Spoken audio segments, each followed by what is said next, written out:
नमस्कार दोस्तों, बाबा नीम करोली कथा प्रसंग में आपका स्वागत है। दोपहर के 12 बजे थे और हर रोज की तरह नारायण बाबा नीम करोली बाबा को रामायण पढ़कर सुना रहे थे। नीम करोली बाबा ने 1973 में महासमाधि ले ली थी, लेकिन नारायण बाबा के लिए तो वो हनुमान जी थे, अजर और अमर। नीम करोली बाबा की ऐसी कृपा थी नारायण बाबा पर कि एक बार वृंदावन आश्रम में आनंदमयी माँ ने एक भंडारा किया तो बाबा ने नारायण बाबा से कहा कि तुम जाकर देवराहा बाबा को प्रसाद देकर आओ।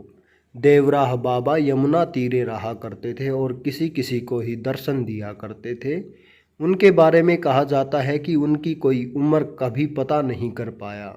उनकी उम्र 250 वर्ष से ज़्यादा बताई जाती थी। देवराहा बाबा ने नारायण बाबा से कहा कि नीम करोली बाबा अमर है और उन्हें कभी मृत नहीं समझना, वो हमेशा रहेंगे। नारायण बाबा ने ये बात गांठ बांध ली और जैसे नीम करोली बाबा के सशरीर रहते उनको वो रामायण सुनाते थे, वैसे ही उनकी महासमाधि के बाद भी ये सिलसिला जारी रहा। ये बात 1982 की है। बाबा कश्मीरी गेट मंदिर में रामायण पढ़ने में मगन थे। अचानक एक व्यक्ति रोता हुआ वहां आ गया। पहली बार आया था, आव देखा ना ताव, सीधे नारायण बाबा के पाँव पकड़ लिए। नारायण बाबा का एक नियम था कि जब वो रामायण पाठ करते थे तो सिर्फ अपने गुरु के लिए, और तब वो किसी से बात नहीं करते थे। नारायण बाबा ने कहा, जा नीम करोली बाबा से कह दे। वो व्यक्ति मंदिर में गया तो नीम करोली बाबा की तस्वीर देखी। परेशान था, लेकिन यकीन नहीं था कि जब कोई जीवित ही नहीं है तो मदद कैसे कर सकता है। मंदिर से बाहर निकल रहा था तो नारायण बाबा ने कहा कि तू बहुत अच्छे वक्त पर आया है। नीम करोली बाबा रामायण सुन रहे थे और तेरी अर्जी भी लग गई। जा, तेरा टायर वहीं झाड़ियों में मिल जाएगा। ट्रक ड्राइवर अधूरे मन से दोबारा मरघट वाले हनुमान जी के मंदिर की तरफ बढ़ा। वहां पहुंचा तो देखा कि बच्चे उनका नया टायर लेकर बैठे हैं। बच्चों ने कहा कि हमने आपको बहुत आवाज़ लगाई लेकिन आप चले गए। फिर हमें किसी ने कहा कि वो दोबारा आएगा, तुम इंतज़ार करो।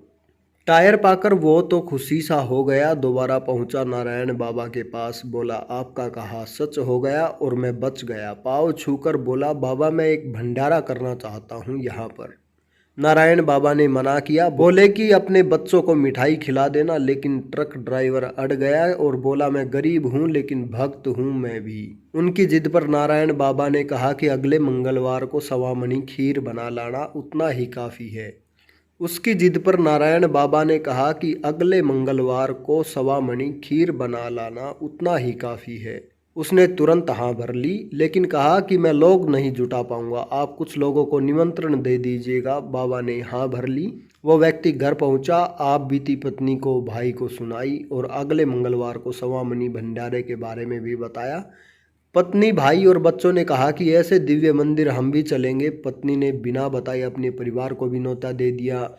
मंगलवार आया और सभी खीर का प्रसाद लेकर नारायण बाबा के पास पहुंच गए। उधर नारायण बाबा बहुत से लोगों को न्योता दे दिया हुआ था, भीड़ ज़्यादा थी और खीर बेहद कम। नारायण बाबा को गुस्सा आ गया कि तुमने वचन की लाज नहीं रखी और मूढ़ भाव में इतने लोगों को न्योता दे दिया, कहकर मंदिर से बाहर आकर बैठ गए। ट्रक ड्राइवर ने रोते हुए पाँव पकड़ लिए, लेकिन बाबा ने ध्यान नहीं दिया। लोग प्रसाद के इंतजार में थे। बाबा शांत होकर बैठ गए। इतने में गुरु माँ वहाँ आ गई और बोले कि अगर आपने इन बच्चों की लाज नहीं रखी तो मैं आपसे बात नहीं करूँगी। गुरु माँ के कठोर वचन सुनकर नारायण बाबा मंदिर के अंदर गए और नीम करोली बाबा की तस्वीर से एक लाल रंग की चुनरी उतार लाए और खीर के भगोने को उस कपड़े से ढक दिया।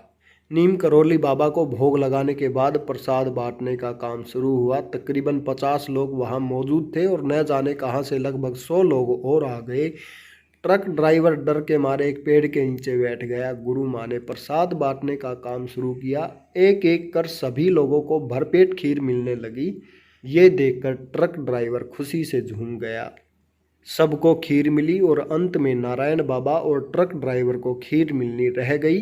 ट्रक ड्राइवर ने जल्दबाजी में वो लाल कपड़ा भगोने से हटा दिया तो पाया कि वो तो खाली है। गुरु माँ खूब हंसी और बोली, पगले खीर तो थी ही नहीं, ये तो नीम करोली बाबा का आशीर्वाद था। जय श्री गुरुदेव जी।